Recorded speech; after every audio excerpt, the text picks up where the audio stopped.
Tonight on Red Eye. Coming up on Red Eye, Bruce Valanche on the run from police. See if authorities are able to lock up your favorite square. And which president inspired Barack Obama's 2008 run? President Bill Clinton or Independence Day's President Bill Pullman? Pullman. Mr. Pullman, without Pullman, I might not be there. And finally, is the future of transportation in cars that can fly or cars that are pulled by middle-aged men? None of these stories on Red Eye tonight. I'm Tom Shalhoub filling in for... Wait a minute! I'm not filling in for that guy. What's that guy's name? I forget his name already, Andy. Don't know. Okay, we'll get through it. And now let's welcome our guests. She disproves that old chestnut about guys who make passes. I'm here tonight with National Review reporter Katherine Timpf. She disproves all the medical evidence that claims excessive drinking hampers productivity. It's a very productive Joanne Nosachinski. And his good advice to me today disproves the adage, anger and hate hinder good counsel. It's TV's Andy Levy. And if, as they say, first impressions are the most lasting, he never should have been booked on this show. It's first-time guest, comedian, author, and radio personality, Jimmy Fallon. Hey. It's good to be here. A-Block. The lead. That's the first story.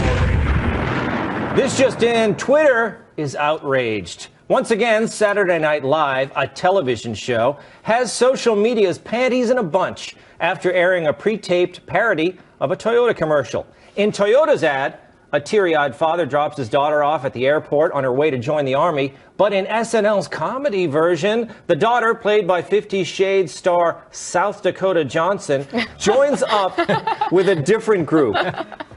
Do what you do best, audience. Watch and learn. You be careful, okay? Dad, it's just ISIS.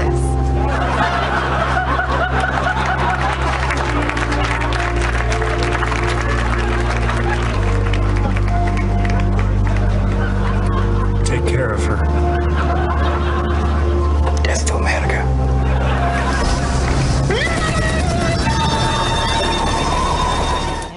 Literally dozens took to Twitter to demonstrate that brevity is the soul of moral indignation. Some said it was in poor taste. Others said it was tasteless. And some thought, tastes great, less filling. You remember that reference? Andy? Yes.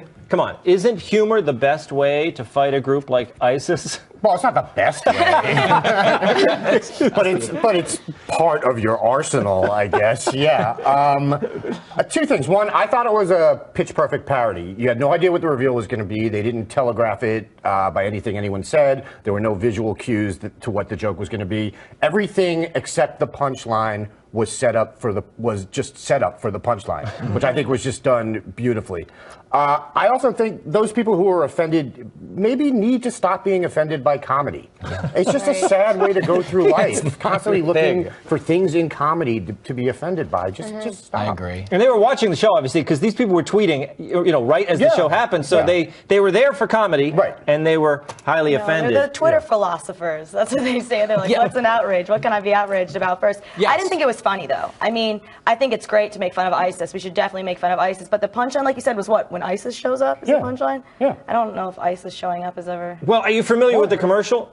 Yeah, I'm familiar with the commercial, sort of, but... So it ends, instead of going to college, it ends up going to ISIS. Yeah, I mean, that's kind of funny, right? I guess. I didn't LOL, but, it was okay. It was fine. I wasn't offended by it. Well, Jimmy, the point of most comedy is to be in poor taste, isn't that right?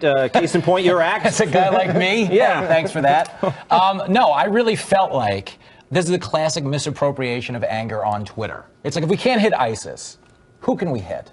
Exactly. Do we lay off the lovable, huggable Adolf Hitler? Where do we draw this? It's ISIS. It's our biggest enemy. And I think it's a classic example as a comedian of people who aren't comedians, who know nothing about comedy, trying to set the standard for what we make fun of. Well, how do you know? Maybe these people were, maybe they were fellow comedians on Twitter. I read the handles that were being portrayed. They know nothing. And I don't understand, because comedy's not an easy thing to do, as I prove night in and night out on stage. It's not easy. But I don't understand where they do feel entitled to tell comedians how to do their jobs, because there's not another job, there's not another profession that's getting career tips from Twitter. Well, Joanne. I'll do.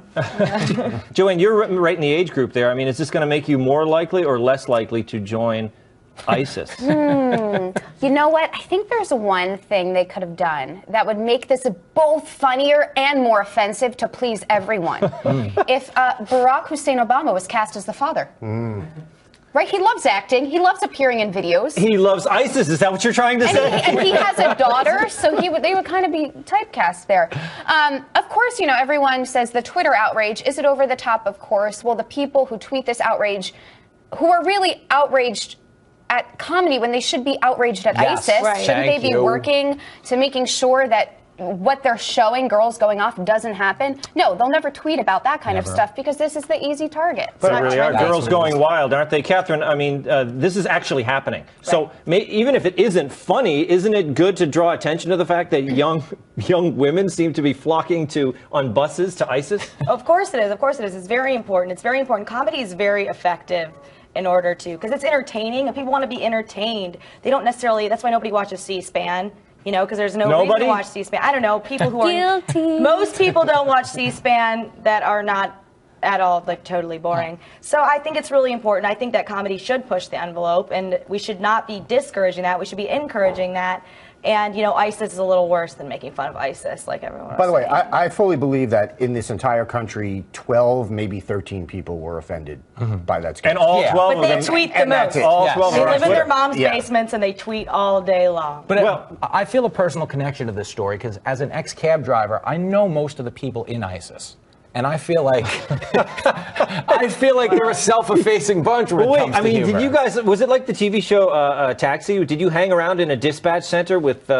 It's exactly what you would picture it to be all this time later. It is like a time warp, like it's never gone forward. When you're on the road doing comedy and you're amazed at how the decor in some comedy clubs hasn't evolved, a taxi garage is the same thing. And they do bond over ethnic humor. Like if you were to go into a taxi garage in the city right now, they're definitely telling ISIS jokes and Al-Qaeda jokes because it's the only commonality. When 10 different ethnicities get in the room. They don't appreciate and they have no background. No, they do all make fun of each other. Well, not when I tell it from the backseat of my car. That taxi, there's a taxi center up on my way home when I go in the Bronx, and right next to it, a strip club. I think that's evil. The Golden Lady. They have their disposable income, and then they're, how can they help it? When you bring in your cab and you got capitalism.